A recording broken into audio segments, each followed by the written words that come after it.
अब ज़रा हम आगे बढ़ते हैं। माह रमज़ान है और माह रमज़ान बरकतों का महीना होता है, लेकिन पाकिस्तान में महंगाई का रोना सब रो रहे होते हैं। असल वजह है क्या, उसकी तरफ कोई तवज्जो नहीं दे रहा। चीज़ों की कीमतें तो बढ़ी हैं, लेकिन नाजायज़ मुनाफाखोरी करने वाले भी शहरी ही हैं जो दूसरे शहरियों को लूट रहे हैं। बिल्कुल ऐसा ही है और हकीकत यह है कि हमारा मुआशरा जो है ना वो ख़ुद बेहस हो चुका है। मगर अहम सवाल यह है कि हुकूमती प्राइस लिस्ट भी मौजूद है, लेकिन अमल दरामद क्यों नहीं हो रहा। अब तक इंतज़ामिया ने इस हवाले से क्या क्या इक़दाम उठाए हैं, इस सारी सिचुएशन के ऊपर हम बिल्कुल इस पर हम बात कर लेते हैं। पहले हम इस्लामाबाद का रुख करते हैं। आलिजा हमारे नुमाइंदे हमारे साथ मौजूद। आलिजा, मुझे बताएं कि रमज़ान से एक दिन पहले ही लिस्ट बन जाती हैं, आवेज़ा हो जाती हैं, लेकिन अमल हो रहा है उस पर? देखिए फैसल, रमज़ान मुबारक की आमद के बाद हम ये देख रहे हैं कि जहाँ पर कीमतों में कमी होनी चाहिए थी, यहाँ पर कीमतों में बेपनाह इजाफा हुआ है। हम रोज़ाना की बुनियाद पर सस्ते रमज़ान बाज़ार जो इस्लामाबाद में लगाए हैं उनका विज़िट कर रहे हैं और इस्लामाबाद में 5 मकामात पर ये रमज़ान बाज़ार लगाए गए हैं। और जितने दिन हम गए हैं और शहरी शदीद मुश्किलात का सामना रहा है शहरियों को और शदीद नाला आ रहे हैं। और आपको ये भी बताते चलें कि रेट लिस्ट में जो रेट मेंशन है उसके ऊपर अमल दरामद नहीं हो रहा।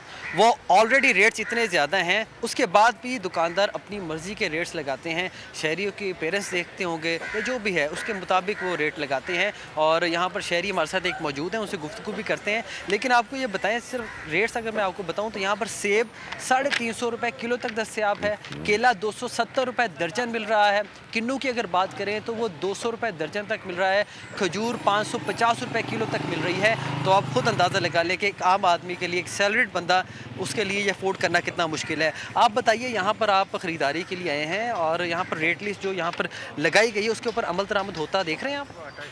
जी, बिस्मिल्लाहिर्रहमानिर्रहीम। माज़रत के साथ मैं ये कहना चाहूँगा कि माह रमज़ान जो है वो बरकत का महीना है, ठीक है। मुसलमानों के यहाँ एक बहुत मुक़द्दस माह समझा जाता है, लेकिन पाकिस्तान के एक कारोबार जाता है। जैसे इस महीने का आगाज़ होता है तो कीमतें जो पहले हमें मतलब तीसरे होती हैं उसके 3% यानी 30% उसका होती हैं, वो बढ़ के 90% हो जाती हैं, ठीक है।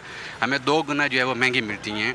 अभी जो मैं यहाँ से मतलब चिकन ख़रीद रहे हैं तो माह रमज़ान से पहले ये चिकन हमें 500 रुपये किलो मिलता था, अभी वही चिकन हमें 800 साढ़े 800 रुपये किलो 850 का किलो मिल रहा है, ठीक है। इसी तरह से बाकी ये फ्रूट्स हैं, अफ्तारी का सामान है। तो एक सैलरी पर्सन जो है, हमारी अब जो सैलरी हैं, जो आम मुलाजमीन है 50-60 और इस्लामाबाद जैसे शहर के अंदर जो रह रहा है, वो बंदा अफ्तारी के लिए बच्चों के लिए क्या ले जाए और अपने लिए क्या फैसल, ले जाए। ये आम आवाम की आवाज़ है जो हम आप तक पहुंचा रहे हैं। सैलरीड क्लास का ये बंदा है और ये कह रहे हैं कि हम कैसे अफोर्ड करेंगे। चिकन जो 500 रुपये था वो कह रहे हैं 800 हो गई है, जो तो रेट लिस्ट यहाँ पर बड़ी ज़रूरत होती है, लेकिन अमल दरामद नहीं हो रहा। आलिजा, बहुत शुक्रिया, आप हमें अपडेट कर रहे थे। तो इस्लामाबाद की तो सूरत हाल से हमने आपको आगाह किया। अब शहर कराची का रुख कर लेते हैं और यहाँ पे लोगों की क्या शिकायत हैं, उनका अजाला कैसे किया जा रहा है, हुकूमती मशीनरी कितनी एक्टिव है और कितनी कार्रवाइयाँ हुई हैं अब तक। Deputy commissioner south Karachi Javed नबी खोसो साहब हमारे साथ मौजूद हैं। खोसो साहब, अस्सलाम वालेकुम और बहुत शुक्रिया पहले तो वक्त देने का। हमें मालूम है कि इस वक्त आप लोगों का जो काम है वो शदीद बढ़ा हुआ होता है, लेकिन इसके बावजूद आप वक्त दे रहे हैं, इसके लिए आपका तहे दिल से मैं शाकिर हूँ। मुझे बताइएगा कि साउथ में इस वक्त क्या सूरत हाल है। आप लोगों ने क्रैकडाउन किया या क्रैकडाउन करने की नौबत आई है? जो लिस्ट आवेज़ा की गई थी वो उसके हिसाब से चीज़ें हैं या नहीं हैं? इंतज़ामिया हर साल कंट्रोल करने के लिए मुख्तलिफ इक़दाम तो उठाती है। बिस्मिल्लाहिर्रहमानिर्रहीम। सबसे पहले शुक्रिया आपका, आपने एक इम्पोर्टेंट मौजू पे मुझे मदऊ किया।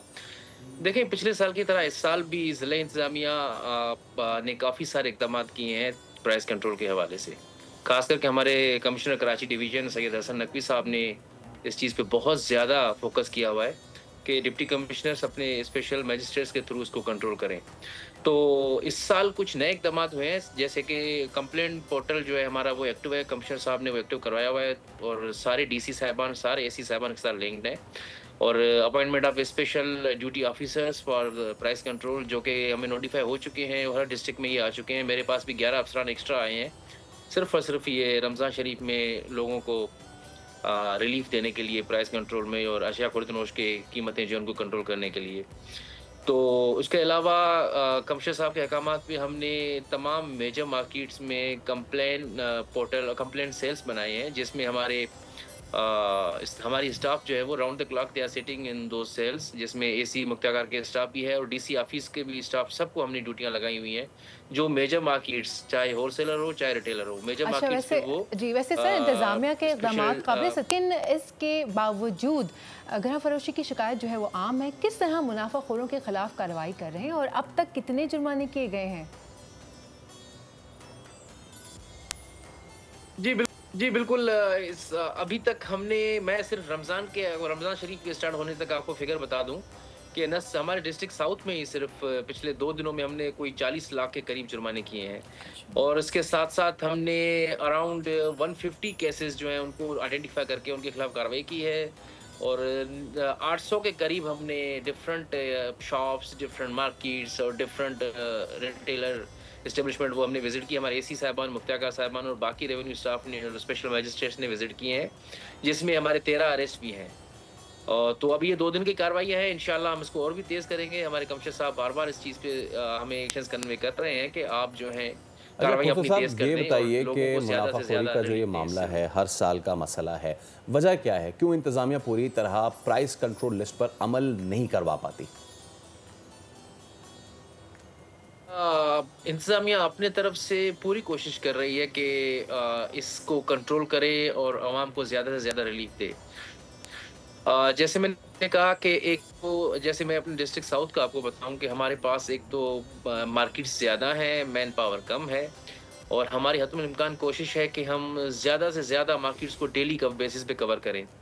तो जैसे मेरे पास 5 सब डिविजन्स में 5 असिस्टेंट कमिश्नर साहिबान हैं और 5 मुख्तियार हैं, तो डेफिनेटली वो एक ही वक्त पे इतने बड़े सब डिविजन्स पे मौजूद नहीं हो सकते हर जगह पे। तो हमारी कोशिश है कि हम मैन पावर बढ़ाएं और स्पेशल मजिस्ट्रेट्स के पावर जो हैं बाकी अपने चेन ऑफ कमांड को भी दें ताकि वो भी जाके कार्रवाइयाँ कर पाएँ। इसके अलावा मार्केट का आपको पता है कि डिमांड एंड सप्लाई का भी इशू है, तो और प्राइसेस को मेंटेन करना हमारे कमिश्नर साहब बार बार इस पे जोर दे रहे हैं कि आप जो हैं उसको इन्फोर्स करें, जो प्राइसेस हम इसेंशियल आइटम्स, जो नोटिफाइड इसेंशियल आइटम्स हैं। अच्छा, वैसे सर इस बार प्राइस लिस्ट पर शिकायती नंबर्स भी दर्ज हैं जहां पे कॉल करके शिकायत की जा सकती है, तो इससे कितना फ़ायदा हुआ है? इन नंबर्स पर अब तक कोई कंप्लेंट दर्ज हुई है वैसे? जी वो तो हमारे कमिश्नर साहब ने, जैसे आपने जोड़िया बाजार का जिक्र किया, तो हमने एक कंप्लेंट सेल बनाया था। उसमें अभी तक उसके अलावा अभी जितने भी कंप्लेंट सेल बने हैं मेरे डिस्ट्रिक्ट साउथ में हमें तकरीबन 108 कंप्लेंट्स आई हैं और उसमें से ऑलमोस्ट 100 के करीब हमने जो है वो सारे कंप्लेंट्स हल भी कर दिए हैं और डिफरेंट शॉप्स को, डिफरेंट मुनाफाखोरों को हमने जुर्माना भी किया है। उन्हीं कंप्लेंट के बेसिस पे उनको हैवी फाइन्स भी किए हैं, जिसमें 2-4 सुपरमार्केट हैं। तो बिल्कुल कंप्लेंट्स आ रही हैं हमारे पास और डेली बेसिस पे आ रही हैं। ये हमारे असिस्टेंट कमिश्नर साहिबान के ऑफिस के लेवल पर भी आ रही हैं और मुख्तियार लेवल के ऑफिस पे भी आ रही हैं और डिप्टी कमिश्नर के लेवल पे भी आ रही हैं। बिल्कुल ठीक है। गुलाम नबी खोसू साहब, आप हमारे साथ मौजूद थे और हुकूमती जो इक़दामात हैं गिरा फरोशी के हवाले से उनके खिलाफ हमें आगाह कर रहे थे। सब्सक्राइब करें और बेल दबाएं ताकि कोई खबर रह न जाए।